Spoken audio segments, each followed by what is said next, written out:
Well, hello, welcome back, my Royal Rogues. My name is Jesus Enrique Rosas. I'm the Royal Rogue.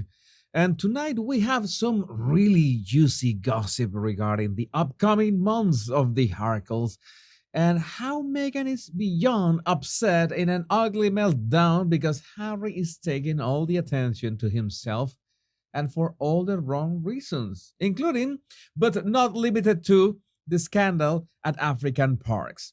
And as I mentioned on yesterday's show, Survival International is applying pressure and taking advantage of the massive attention this has attracted precisely because Harry is so heavily linked to African parks. Who knew that clout and fame could work both ways? This is so bad that even Jack Royston, who has been a Harkle's apologist since forever, and was one of the fiercest candidates to take the mantle of discount Barbican, is making a statement about how problematic is Prince Harry's promotion of this charity. Now, that's something that I did not expect. And the words from one of the representatives at Survival International are really upsetting. So I was positive and we thought that he was going to do something, Harry. If he says something that can make a difference, but then when he joined the board of directors, that is the legal representative body. It has the governance of the organization.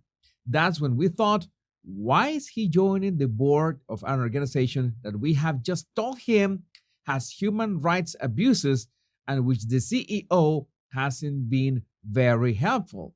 It was then that we thought we would need to go public, and public they went. So it is no wonder that some former Archwell stars have decided to jump ship. And in this case, one of the most prominent figures of Archwell's production arm has decided to leave at the worst possible moment for reasons that we can only guess. Well, he was working for Meghan. What did you expect? But it seems as though things weren't as smooth sailing behind closed doors as Bennett Levine, who served as the manager of Archwell since 2022, left his post this month, the Daily Mail reports. Levine initially joined the team as a coordinator in 2021 and was swiftly promoted the following year. It's a blow to the company, a source told the outlet. There's no doubt about that. But this might be the reason. During his stint at Archwell, Levine co-produced several projects for the Runaway Royals, including their 2022 Netflix documentary, Harry and Meghan. Now, I have certain experience with media production, and at the same time, I believe in giving people not only the right tools, but also the right opportunities so they can shine when the time comes. But going from coordinator to manager in a few months to co producing perhaps the most ambitious project of the Montecito Morons could have been too much.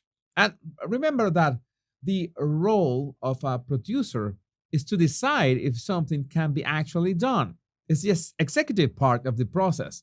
The writer works on the script, the director has the vision for the whole project, but the producers analyze the feasibility of how money is going to be invested.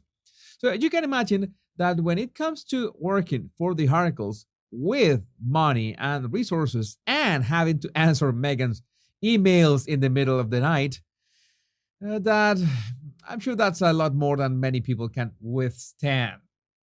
And some comments about this departure. Libby E. Berman, old Rachel and Harold apparently aren't capable of keeping employees for love or money.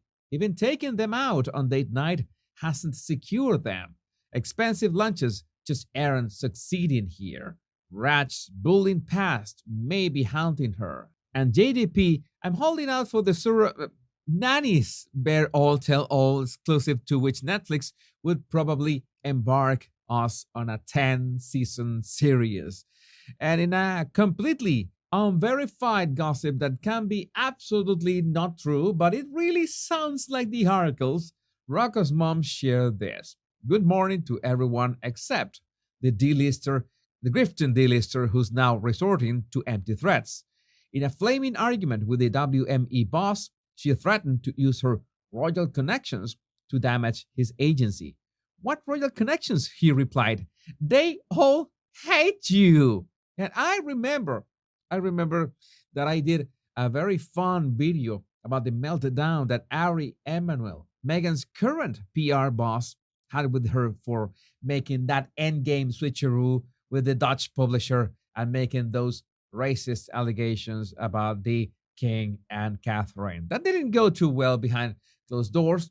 And since we are really close to the end of their contract in April, the fact that WME still has zero results on the Duchess would be embarrassing enough for this guy. Not to mention that Meghan is the grift that keeps on grifting. Royalists are relieved that the Duchess of Sussex opted for Megxit long ago because otherwise they wouldn't know what the royal family would have done with her penchant for free stuff. Meghan Markle accepted a pair of £2,000 diamond earrings from the Dragon's Den hopefuls after Prince Harry revealed she kept gifts but shared them out in Kensington Palace. My question is, who do she share them out with? And in the last development that it's set off to implode in less than a month, a hearing on whether to release Harry's immigration records related to his drug use will be held in Washington, D.C. federal court in front of a U.S. federal judge on Friday, February 23. And the hearing will be open to the press, so we really don't know what's going to happen until that day, if the records will be released or not. But at least it is way sooner than we thought originally, so that's something, I guess. And people are already placing their bets about what is going to happen first. If money runs out or their reputation collapses in a blaze of infamy. But I don't think the rumors that they are going to run out of money are true, because Paramount has proven with the Bob Marley movie premiere that the articles are profitable rent-a-royals for anyone that wants some second-hand royal charm. Which made me think, what would happen if I rent Lady C's Castle Goring for a party and rent Harry and Meghan to make an appearance there? Can you imagine? But by Royal Rogues, I would love to know what do you think about this in the comments. And remember to download my 100 free body language tips in the description of this video if you want to read anyone like a book. My name is Jesus Enrique Rosas. I'm the Royal Rogue. And remember, much love and bliss.